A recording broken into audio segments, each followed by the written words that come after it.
네, 계속해서 하이투자증권 박상현 전문위원 모시고 경제인사이트 이어가겠습니다. 어서 오십시오. 네, 안녕하세요. 지금 방금 이창용 총재의 등통이 끝나고 이제 결정문에 대해서 여러 가지 설명이 나오는데 어떻게 보셨습니까?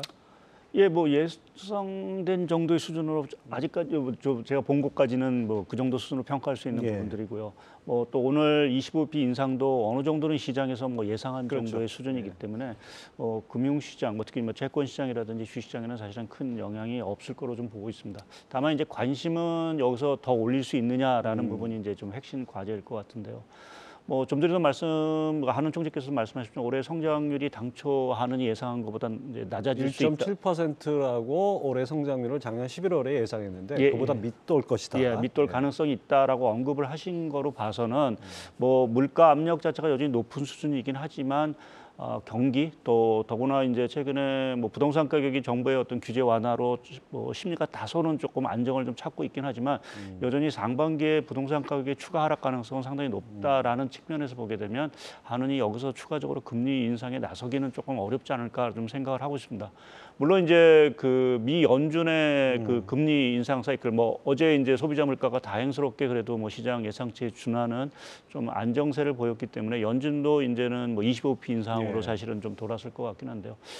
그렇게 보면 한미 금리 역전폭 뭐 이러한 우려도 좀 진정이 될 수 있다라는 생각에서 보게 되면 저희는 1월이 이번 우리나라 금리 인상 사이클의 좀 마지막이 아닐까라는 쪽에 좀 생각을 하고 있습니다. 네, 뭐 아무튼 끝냈으면 좋겠는 그런 뭐 심정이 사실 시장에 많이 있는 것 같습니다. 자, 어쨌든 간에 미국이나 우리나라를 비롯해서 주요국들이 작년부터 아주 빠른 금리 인상을 통해서 유동성을 흡수하지 않았습니까? 이런 과잉 유동성이 축소되는 뭐 이런 시그널들이 좀 나타나고 있다고요. 예, 대표적으로 이제 저희가 뭐 여러 가지 이제 유동성을 보는 데 있어 이제 주로 보는 게 미 연준이라든지 중앙은행의 자산 규모라든지 뭐 이러한 것들을 사실 좀 지켜보는데 최근에 하나 또 좀 드라마틱하게 떨어진 게 미국의 그 M2 통화 증가율입니다. 그러니까 한때 팬데믹으로 인해서 이제 중앙은행이 뭐 막대한 이제 유동성을 공급하면서 통화 그래프가 나오네요. 지금 그래프가 화면에 주황색 선인가요? 예, 주황색 선으로 보여주는 게 그 M2 증가율인데요.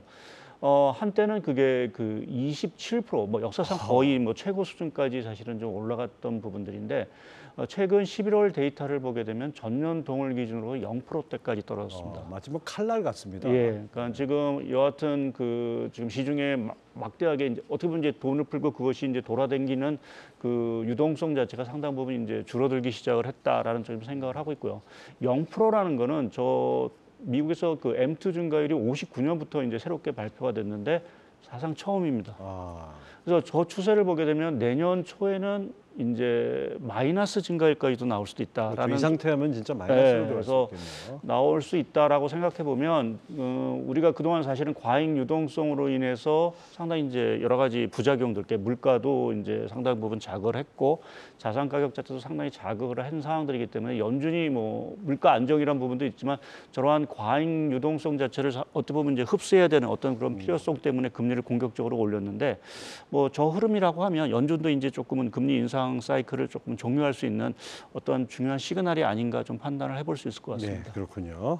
자, 어떻게 보면 지난 2020년부터 코로나를 겪으면서 돈을 갖고 많이 풀었죠. 그러다 보니까 유동성 홍수가 나가지고 주식시장을 전체적으로 다 끌어올렸지만은 이렇게 금리 인상으로 유동성 댐에서 물을 빼듯이 쭉 뺐어요. 그러다 보니까 이제는 뭐 이 코로나 팬데믹 이전 수준으로 거의 뭐 복귀했다고 할 수도 있는데 그런 관련한 지표들도 나왔다고요. 예, 뭐 지금 아무래도 관심이 제일 많으신 게 주식시장이 이제 과열이 해소됐느냐, 저점이 확인됐느냐라는 부분이 이제 어떻게 보면 논란거리일 것 같은데, 뭐 제가 아직 뭐 저점이다 이렇게 확신적으로 말씀드리긴 조금 어렵지만 앞서 보여드린 그 통화 증가율의 증가로 인해서 발생했던 상당 부분의 주식시장의 과열 현상은 해소가 되는 그러한 모습을 좀 보이고 있고요. 그것을 좀 단순하게 보여드리는 게 저희가 버핏 지수라는 게 있습니다. 그러니까 각국의 이제 GDP를 분모로 하고 분자를 이제 그 시가총액으로 화면에 나오거든요. 그래서 그 이제 명목 GDP 대비 시가총액이 얼마냐라는 부분을 가지고 이제 과열을 좀 보고 있는데요.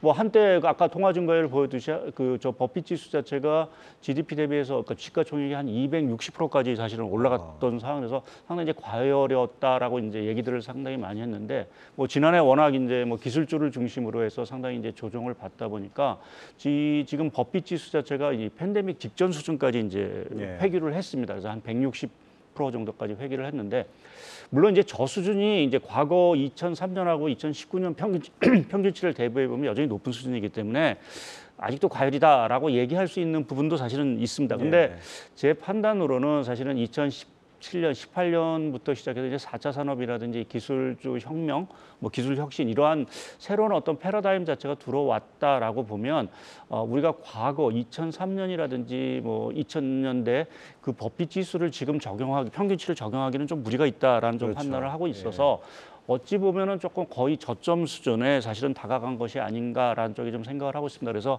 주식 시장 뭐 바닥이라고 딱 확실한 말씀드리기는 어렵지만 상당 부분의 과열 부분 자체, 과잉 부분 자체는 상당 부분 빠져나왔다라고 좀 판단을 할 수 있기 때문에 뭐 경기 상황이라든지 또 금리 상황이 받쳐준다라고 하면 주식 시장 자체가 좀 반등할 수 있는 힘은 있지 않겠느냐 보고 있습니다. 예, 과열됐던 주식 시장이 지금 팬데믹 직전 수준까지 왔다는 거, 이건 어떻게 보면 또 증시 바닥을 의미하는 측면은 없을까요? 예, 어느 정도 좀 바닥이란 뭐 최근에 조금 이제 글로벌 증시가 연초에 조금 분위기가 그래도 예상보다는 좋았다고 좀 좋아지고 있다고 생각하는데 아마 저런 금방 보여드린 그러한 어떤 과열 지표라든지 이러한 것들이 좀 진정이 되면서 조금 이제 바닥에 대한 어떤 심리 이러한 것들이 상당히 좀 강해지고 있다라고 좀 봐야 될 것 같습니다. 네, 글로벌 유동성 과열이 해소되고 있다는 또 하나의 증거로 그 세계적으로 마이너스 금리 채권이 소멸됐다 이런 점도 드셨는데요. 이건 어떤 의미입니까? 예, 일단 마이너스 채권이라는 게 사실은 뭐 저희가 통상적으로 생각해서는 사실은 상식에 안 맞는 부분들인데 한때는 이게 중앙은행들이 워낙 초저금리 정책, 뭐 일부는 아직도 마이너스 금리 정책을 피고 있지만 거기에 이제 뭐 양적 완화 이러한 정책을 이제 피면서 한때 마이너스 채권 금리 자체가 전체 글로벌 채권의 거의 한 3분의 1 정도를 차지했습니다. 어마어마한 양이죠. 그러한 어떤 마이너스 채권 자체가 최근에 들어서면 거의 이제 소멸이 됐다라는 부분 자체는 어떻게 보면 이제 마이너스 채권도 아까 보여드린 주식 시장의 과열과 비슷하게 채권 시장의 어떻게 보면 좀 과열을 사실은 의미하는 부분들이고요. 그러한 부분에서 보면 채권 시장의 과열 자체도 사실은 좀 해소가 됐고 또 한 가지는 이제 초저금리 시대는 끝났다라는 이제 의미로 저희가 좀 받아들여야 되는 부분들이 아닌가 생각하고 있습니다. 자, 이제 지금 짚어주신 대로 글로벌하게 과열된 현상들이 이제 전부 다 진정되는 그런 분위기였죠. 지금 그래프 나오네요. 아까 보여드린 지금 마이너스 채권금 전체 글로벌 채권에 차지한 비중이 맥시멈 한 30%까지 갔다가 지금 연말 기준으로 보면 거의 제로. 그러니까 아마 일본에 약간의 마이너스 채권 금리가 좀 남아 있는 부분들인데 그것도 BOJ가 조만간 이제 뭐 정책 기조를 긴축으로 전환하게 된다면 다 소멸이 될 거로 봐서는 이제는 사실상의 채권 시장도 이제 정상화 쪽으로 진입을 했다라고 평가할 수 있을 것 같습니다.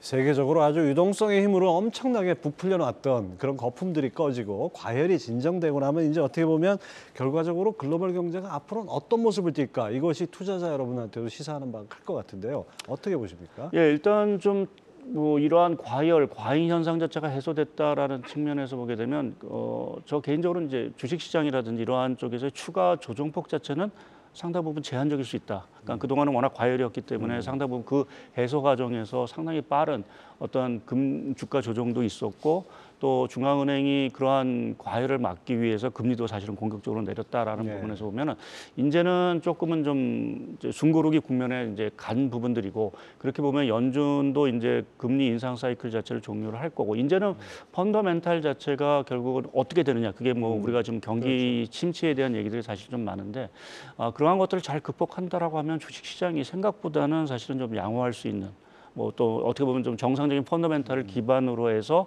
주식시장이 좀 상승할 수 있는 어떤 기반들이 사실은 좀 조성이 된 것이 아닌가라는 쪽에 좀 생각을 해볼 수 있을 것 같습니다. 네, 뭐 경기 경착륙만 아니라면 이제는 어느 정도 적응할 수 있는 그런 여건이 된 것 같습니다. 자, 연준을 비롯해서 중앙은행들이 긴축 정책 기조 전환을 압박할 것이다. 이렇게 보셨는데요. 쉽게 풀어자면 이제 더 이상 금리를 못 올릴 뿐 아니라 오히려 금리를 내려야 하는 그런 압력이 되지 않을까. 이렇게 볼 수 있을까요?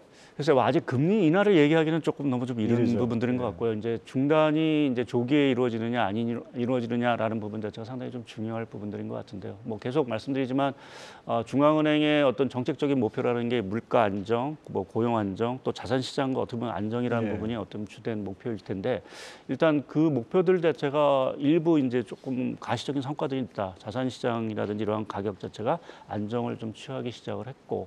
또 미국도 어제 이제 물가가 사실 뭐 헤드라인 기준이긴 하지만 상당히 이제 마이너스 전환, 20년 5월 이후 처음으로 전월비로 해서 마이너스 전환을 해서 어떻게 보면 물가 둔화 기조 자체가 이제 좀 잡혀가는 것이 아닌가. 물론 이제 서비스 물가의 어떤 불안은 아직 좀 남아 있는 부분들이긴 하지만 그것 역시도 1분기 중에는 어느 정도는 가시적으로 좀 잡힐 거로 좀 보고 있어서 미 연준의 금리 인상 종료 3월 FOMC부터는 좀 그게 마지막으로 해서 좀 가능하지 않을까라는 쪽이 좀 생각을 하고 있고요.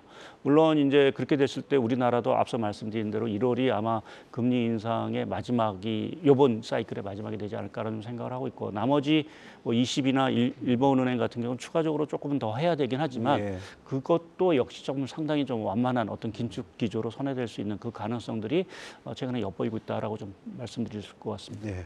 뭐 최근 공개된 그 작년 12월 FOMC 의사록을 보면 올해는 금리 인하 없다 뭐 이런 얘기들이 나왔었잖아요. 근데 반면에 월가에서는 또 4분기쯤 내릴 거다 뭐 이런 얘기가 나오는데 어떻게 보십니까?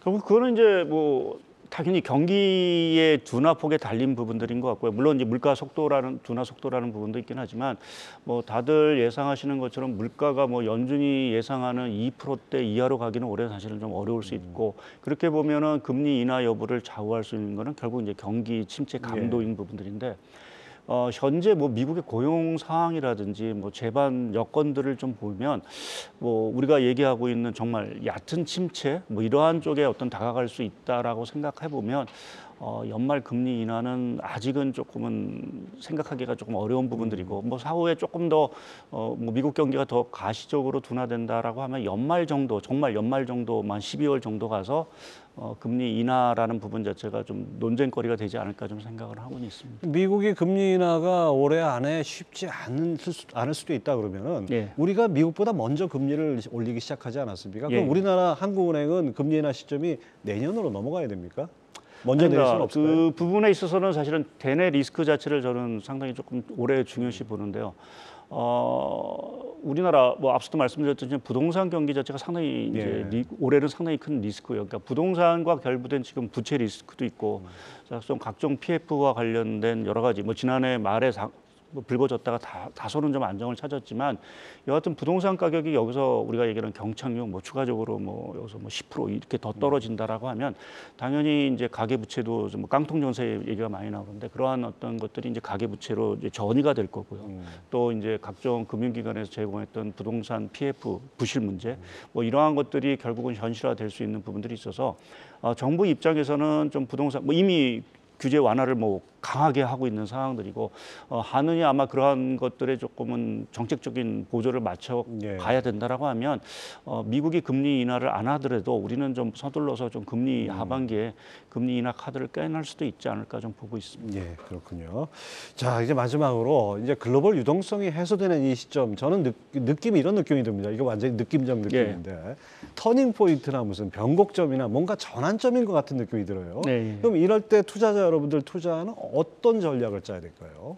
예, 올해 사실은 전체적인 그림, 뭐 경기는 사실은 뭐 상저하고 아까 하는 총리도 그렇게 말씀을 하셨고 대부분의 뭐 저희 증권사들도 보면 올해 주식시장이 상저하고 형태가 될 거다라는 게 이제 일반적이었는데 최근에 분위기를 보게 되면 꼭 그러한 흐름으로 가지는 않을 수도 있다. 오히려 상반기의 모멘텀 자체가 상당히 커지고 오히려 좀 하반기에 쉬어갈 수 있는 그 가능성 자체가 열린 부분으로 저는 보고 있고요.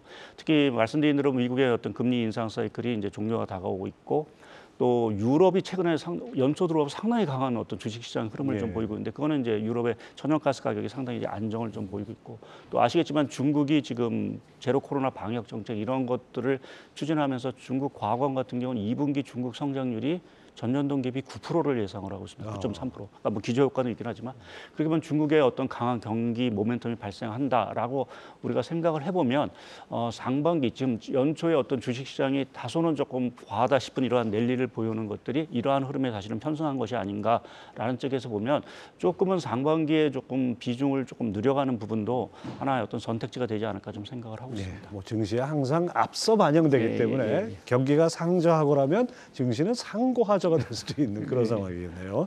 예, 지금까지 하이투자증권 박상현 전문위원 함께했습니다. 말씀 감사합니다. 감사합니다.